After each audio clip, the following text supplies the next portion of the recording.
All right, so the English language exam is done and dusted. But now the next big challenge is staring us right in the face, English literature.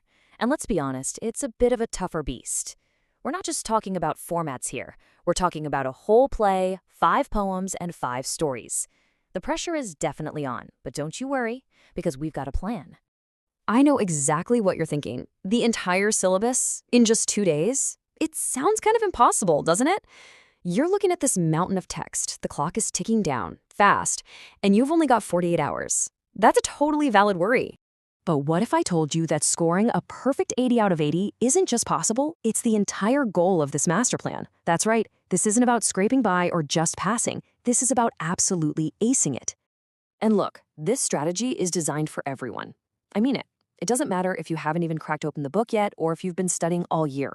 This is your roadmap.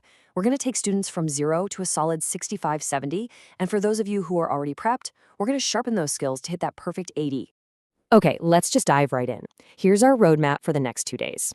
We'll kick things off with the challenge itself. Get to know our battlefield, the exam pattern, figure out how to conquer the syllabus, learn how to write to win, lay out your tactical game plan, and finally, I'll reveal the secret to that perfect score. So let's start by just acknowledging the challenge. It really does feel like a mountain, doesn't it? But you know what? Every single mountain can be climbed, as long as you've got the right gear and a good map. And that's exactly what this plan is. You see, the English literature paper is a completely different animal compared to the language paper. You can't just memorize a few formats and call it a day. Nope. You need a deep, real understanding of the plot, the characters, the themes, and all those literary devices for a full play, Julius Caesar, and the entire treasure chest collection. You know, to win any battle, you first have to know the battlefield. So let's break down exactly what this exam paper looks like. Seriously, understanding the structure is your very first strategic advantage. So take a look at the structure. Section A is your first hurdle, 16 marks of compulsory MCQs that cover the entire syllabus. There's really nowhere to hide here. You've got to know it all. After you get past that, you dive into the big extract-based questions for Caesar, the poems, and the stories in sections B, C, and D. Now, this is where strategy really kicks in. You have to attempt 4 questions, and 1 from each section is mandatory. No getting around that. But where should that 4th question come from? Now listen up. Here's my strong recommendation. Stick to only 1 question on Julius Caesar. Why? Because the answers are generally way tougher to write.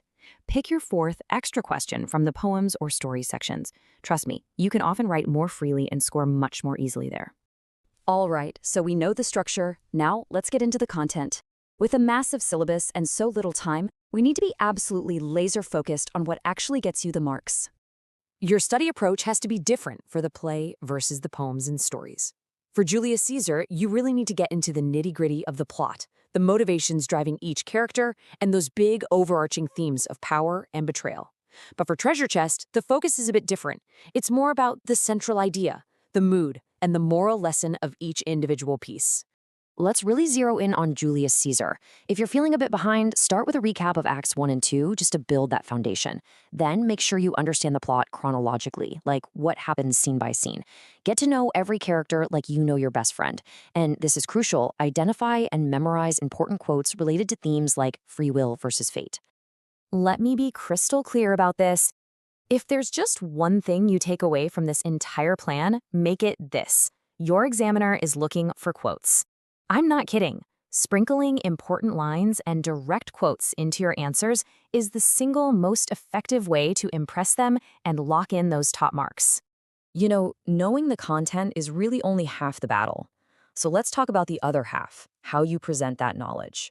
Crafting the perfect answer, it's an art form, and it's what separates a good score from a truly great one.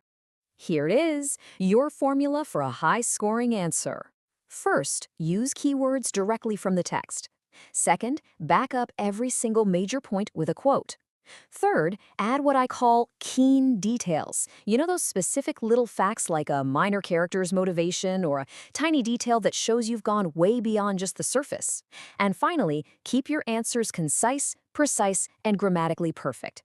ICSE rewards quality, not quantity. We've got the strategy, we've got the technique. Now it's time to put it all into a concrete, actionable schedule. This is your tactical game plan for the next 48 hours. No more guessing what you should be doing next. So here it is, your 48-hour countdown to success. Let's break it down. Day 0.5, which is today, is all about the big picture, a marathon session to cover the entire syllabus, just to see how it all fits together. Day 1 is your Julius Caesar deep dive. Make one-page notes for each scene, then hammer out MCQs and extract questions. Day 2 is for treasure chest. You're going to do the exact same thing for every poem and story. It's a structured approach that builds momentum and makes sure nothing gets missed. And as you're working through this schedule, there's a magic number I want you to keep in mind. 6. Aim to solve at least 6 full sample papers before the exam. This is going to solidify your timing, your technique, and your confidence when you're under pressure.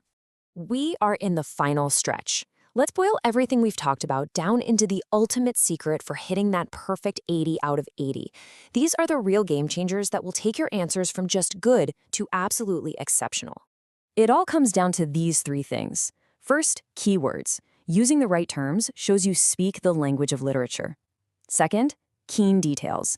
These are those specific facts that prove you have expert-level knowledge. And third, quotes. They're the undeniable proof, the hard evidence that supports everything you write. And that brings us to the final, most important rule of all. Forget about writing long, rambling answers. The name of the game is quality.